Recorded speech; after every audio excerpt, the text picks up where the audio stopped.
Ini biasanya untuk saya memberikan air untuk kayak air sucinya. Karena air ini saya tidak sembarangan air yang saya dapatkan. Itu setiap mata air saya ambil. Ini ayam, ada telur, setelah itu ada cucur, setelah itu ada ketupat seperti ini. Ini namanya ketupat itik. Tuh ini ada ketupat seperti ini, ketupat induk sengomang. Kenapa saya selalu mengikuti tata cara saya dengan dari leluhur saya? Kenapa? Supaya saya tidak melupakan adat saya. Kita harus ingat adat kita. Kita harus ingat kita dari mana.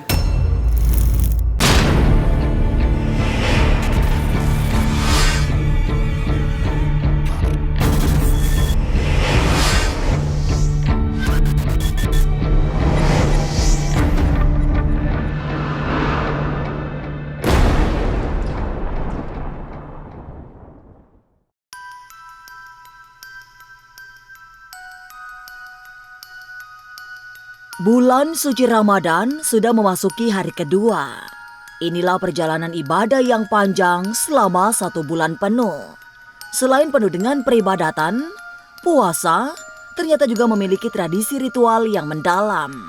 Terutama saat menyambut datangnya bulan penuh berkah itu. Dalam masyarakat Jawa dikenal dengan tradisi padusan atau bersesuci di sendang, mata air alam yang dikeramatkan. Hingga saat ini, padusan massal masih dilakukan di sejumlah tempat. Salah satunya, masyarakat di Kabupaten Klaten, Jawa Tengah. Sementara itu, tradisi-tradisi bersesuci sebelum memasuki bulan puasa juga dilakukan oleh masyarakat lain. Tapi apa sesungguhnya makna padusan atau bersesuci jelang puasa? Bagaimana dengan tradisi serupa di masyarakat Dayak?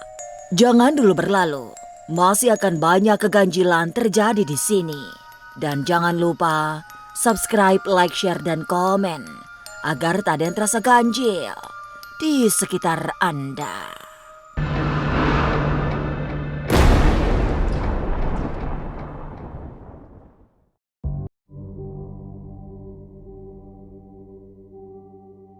Jelang puasa Ramadan memang menjadi hari yang sangat penting bagi umat Islam. Inilah saat menyambut bulan suci yang berisi banyak laku ibadah sepanjang 1 bulan penuh. Sejumlah masyarakat di daerah-daerah tertentu menyambut Ramadan dengan melakukan ritual-ritual tradisi seperti padusan. Ini misalnya dilakukan masyarakat Kabupaten Klaten, Jawa Tengah, yang sehari sebelum berpuasa melakukan mandi massal di sebuah mata air. Difasilitasi pemerintah Kabupaten Klaten, masyarakat berkumpul dan melakukan padusan di objek mata air Cokro atau yang populer disebut Umbul Cokro di Desa Daleman, Kecamatan Tulung, Klaten.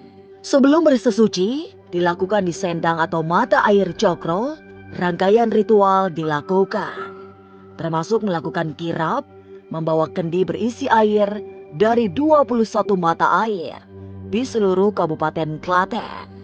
Menjelang bulan suci Ramadan, ahli spiritual Dayak, Nyai Dewi Rantian, juga melakukan tradisi bersesuci. Bertempat di padepokannya, dikumpulkan sejumlah orang yang ingin mengikuti ritual sesuci, yang manfaatnya sangat banyak.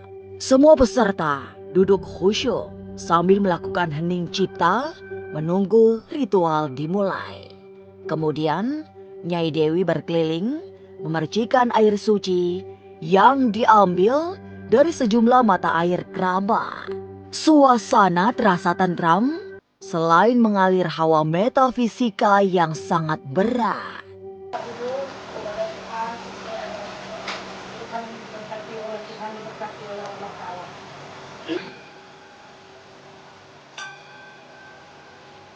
Sebagai spiritualis, Nyai Dewi tidak hanya memimpin sesuci untuk menyambut bulan puasa. Ada makna-makna yang tak kalah dalam dari ritual ini. Apalagi sebelum melakukan upacara sakral ini, banyak perlengkapan yang disiapkan. Nyai Dewi juga membawa air yang diambil dari sejumlah mata air keramat untuk dijadikan sesaji utama ritual ini. Air suci itu bisa dimaknai untuk upaya membersihkan nurani dari segala kekotoran sebelum memasuki bulan Ramadan yang penuh keagungan. Ini biasanya untuk saya memberikan air untuk kayak air sucinya. Membersihkan. Karena air ini saya tidak sembarangan air yang saya dapatkan. Itu setiap mata air saya ambil. Setiap mata air yang tidak kering itulah yang saya ambil. Tapi apa makna bersesuci ini? Mengapa menyambut Ramadan dengan ritual-ritual seperti itu? Apa makna sesaji lengkap yang disiapkan sebelum ritual? Jangan kemana-mana, tetap subscribe, like, share, dan komen agar tak ada yang terasa ganjil di sekitar Anda.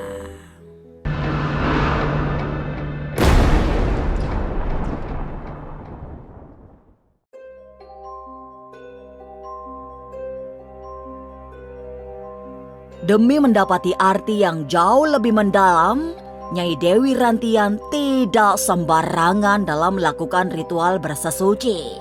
Selain membutuhkan air suci yang diambil dari mata air abadi, juga sudah disiapkan banyak ubur rampe atau sesaji yang sangat lengkap. Secara mendetail, Nyai Dewi menunjukkan satu demi satu peralatan dan jenis-jenis sesaji yang dibutuhkan untuk ritual ini. Dan tidak hanya mengalirkan aura gaib yang kental, jajaran sesaji yang disiapkan Nyai Dewi memiliki makna yang sangat dalam, terutama sebagai simbol keberkahan setelah ritual usai dilakukan. Ini ayam, ada telur, setelah itu ada cucur, setelah itu ada ketupat seperti ini. Ini namanya ketupat itik. Nah, ini ada ketupat. Ada artinya tuh? Oh, ada artinya. Nah, ini ada ketupat ayam. Ini ketupat ayam, ini kita buat sendiri. Nah, setelah itu maaf ya. Nah, setelah itu ini ada ketupat seperti ini, ketupat induk sengomang. Ya, setelah itu oh iya. Nah, jadi itu kita tidak boleh sembarangan untuk melakukan ritual kalau kita. Bagi Nyai Dewi, rangkaian upacara sakral yang dilakukan mengikuti tata cara yang baku yang terjaga sejak para leluhur. Mulai dari ritualnya hingga sesaji yang disiapkan. Lengkap, tidak ada satupun yang terlewatkan. Semua seperti yang diajarkan para leluhur agar memberi manfaat yang maksimal. Sebagai spiritualis, Nyai Dewi sangat mempercayai kekuatan yang diturunkan para leluhur. Untuknya, para leluhur juga sangat besar dalam membantu mencapai semua kemanfaatan hidup. Kenapa saya selalu mengikuti tata cara saya dengan dari leluhur saya? Kenapa? Supaya saya tidak melupakan adat saya. Kita harus ingat adat kita. Kita harus ingat kita dari mana. Kalau kita ingat kita dari mana, bagaimana kita mengikuti adat kita, mungkin kita akan diberkati kan seperti itu. Kenapa? Kita banyak orang yang tidak percaya, tapi kalau kami orang Dayak, kami mempercayai bahwa kami mempunyai leluhur. Karena leluhur kami ini memang dari turun-menurun dan nama gaibnya ada. Jadi tidak sembarangan siapa aja yang bisa dapat, tidak. Sebagai ritual yang khusus dilakukan jelang bulan puasa, ada makna-makna yang jauh lebih luas. Selain bersesuci sebelum masuk bulan suci. Menurut Nyai Dewi Rantian, upacara sakral yang dilakukan juga bisa dimaknai sebagai upaya membersihkan segala anasir negatif. Sebagai ritual yang khusus dilakukan jelang bulan puasa, ada makna-makna yang jauh lebih luas selain bersesuci sebelum memasuki bulan suci. Menurut Nyai Dewi Rantian, upacara sakral yang dilakukan juga bisa dimaknai sebagai upaya membersihkan segala anasir negatif yang menempel maupun yang sengaja dikirimkan oleh orang lain. Dengan melakukan ritual ini, pintu-pintu rejeki juga akan terbuka lebar, sehingga banyak keberkahan yang didapat, terutama selama menjalankan ibadah puasa. Bulan puasa memang merupakan ibadah penting bagi umat Islam, sehingga perlu dipersiapkan, salah satunya dengan bersesuci jelang bulan suci. Apalagi ibadah Ramadan dijalani secara maraton sepanjang 1 bulan, sehingga dibutuhkan persiapan-persiapan selain berbekal hati yang bersih. Selamat menunaikan ibadah puasa. Inilah ganjil yang akan menguak berbagai misteri di alam nyata dan tak kasat mata. Sampai jumpa pada episode selanjutnya dengan kisah-kisah ganjil setiap hari Senin, Kamis, dan Jumat pukul 5 sore. Tapi sebelumnya, jangan lupa subscribe, like, share, dan komen agar tak ada yang terasa ganjil di sekitar Anda.